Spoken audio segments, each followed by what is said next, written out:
So let's talk about writing. Two categories for writing, the adapted screenplay and the original screenplay. Let's go with adapted first. We're going to go with Before Midnight, Captain Phillips, Philomena, 12 Years a Slave, and The Wolf of Wall Street. I didn't realize. So why is Before Midnight adapted? Is that because it's a sequel? It's based on original characters from the first, I guess, going back to the first film. Yeah. So this is the trilogy at this point. I don't know if they're making.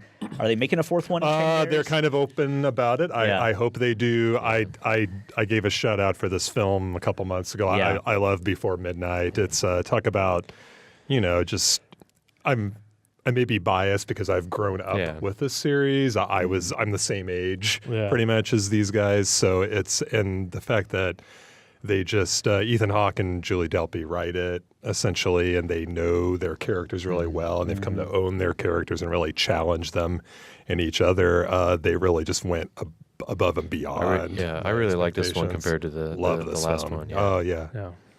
Mm-hmm. But, go ahead. Well, go ahead. I was just going to say, but 12 Years a Slave, I think will probably win. Yeah. I love the dialogue was kind of, I guess some people didn't like it, but I really love the language. Yeah. And, it kind of reminded me of Deadwood without all the F words. I loved 12 Years a Slave. I thought it was great. I would like to go.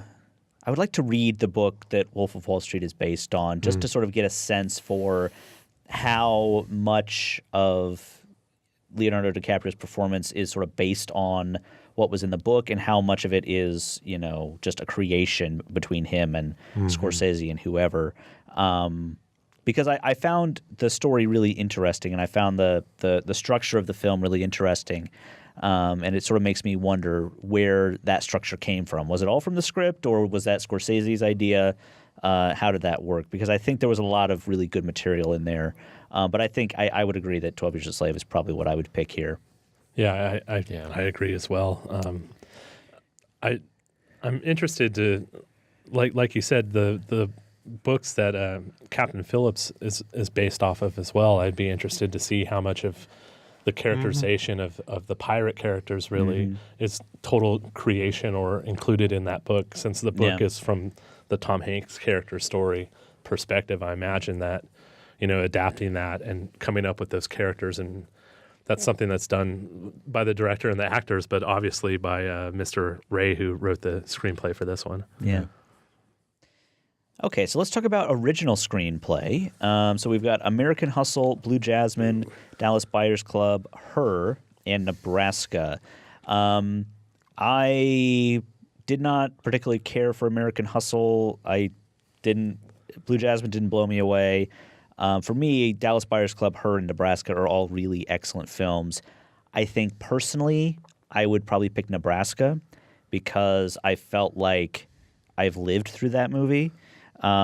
It was very true to my personal experience growing up in the Midwest. In fact, one of the characters mentions my last name, which is not a common last name, but mentioned my last name in the actual film, which was frightening.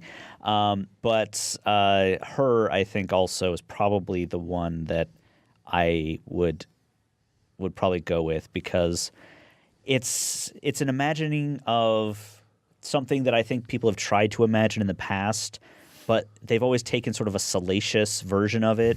No one's ever taken this story of a man falls in love with a computer as well, what if it really happened? What would actually make you fall in love with a computer? And I think that's what this movie did, which I think is really special. And to make a really entertaining film out of two people having a person and a computer having a conversation. Yeah. When I had heard about Her and knew what it was about, I was immediately turned off and didn't really want to see it, to be honest. I love Spike Jonze movies, but I think this is his best film, and I think it's, in a lot of ways, more imaginative than even the stuff he did with Charlie Kaufman. It's just to really base a movie around two people talking is amazing, and to pull it off like that. Yeah, and it's a very heartfelt film. It's also the second film based on the Spike Jonze, Sofia Coppola divorce. Lost in Translation being her point of view of it, and now this was kind of his perspective on it. And yeah, like you, I could not have been more turned off when I saw the preview and heard about it, and I was just really moved and impressed by it. Yeah, I mean, my experience with it, it's actually the last movie I saw before recording this, so I'm still a little fresh with it. And honestly, during most of the movie, I was kind of like, almost like I did with the preview, I was like rolling my eyes, and then I'd pull me back in, and I'm like, "Oh, you kidding me?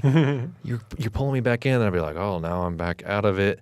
And you're pulling me back in." So I kind of had a tug of war with it. So I wouldn't like flip my coffee table if they announced that it won. But I was really impressed with Dallas Buyers Club, mainly because of the transformation that Matthew McConaughey's character takes, just based on his sort of dialogue and the environment that he starts in and then the environment he ends in. Those are two completely different people. And the fact that you can just draw a straight line, from start to finish is pretty amazing. Just if you showed me a scene from the very beginning of the movie and you showed me a scene from the very end and I'd never seen it, I'd be like, are these two different movies in a sense, outside the fact that it's got Matthew McConaughey.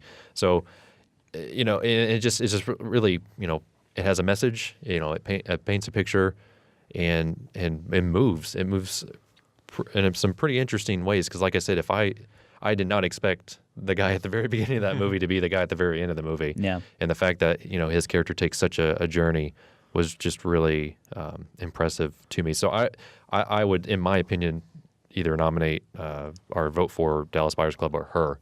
I actually haven't seen Nebraska, so I've heard enough about it from the way Andy talks about it to sort of understand that there's a lot more to chew on there. But to kind of go along with what you guys said about her, it is kind of a movie about lots of dialogue, and that's pretty impressive when you can sort of keep somebody's attention by simply having conversations between two characters, I guess. One of them a man, one of them not so much a person at all. So that's I'm kind of torn in this case. I get this strange feeling that Dallas Buyers Club may not get as much love as I think it I felt like when I saw it. I was like, this movie should be nominated for everything. So I would lean in that direction. I have one that I think was robbed. I liked Blue Jasmine, and I tend to like Woody Allen's films. But he gets nominated every year for this, every single year, every time, well, almost every year. And so if we want to take that slot out and put in a New York film in there to compensate for it, I thought the script for Frances Ha was one of the funniest scripts, one of the funniest films I saw this year. That's definitely And Greta Gerwig and Noah Baumbach should have been nominated instead of Woody Allen. And it's just simple to me. Well, I really think that's actually one that I'm glad you brought up, because it really could have been one of these films that was nominated in a few of these different categories. I mean, it could have been nominated. Greta Gerwig could have been in a Best Actress. She should have been. There could have been a Best Directing nomination. I mean, it was a really great film. And I think writing is usually the category where that film sneaks in that wouldn't normally get nominated for something. So I think you're right. Frances Ha would be an excellent choice in this category. A Place for Film is recorded at WFIU Studios in Bloomington, Indiana.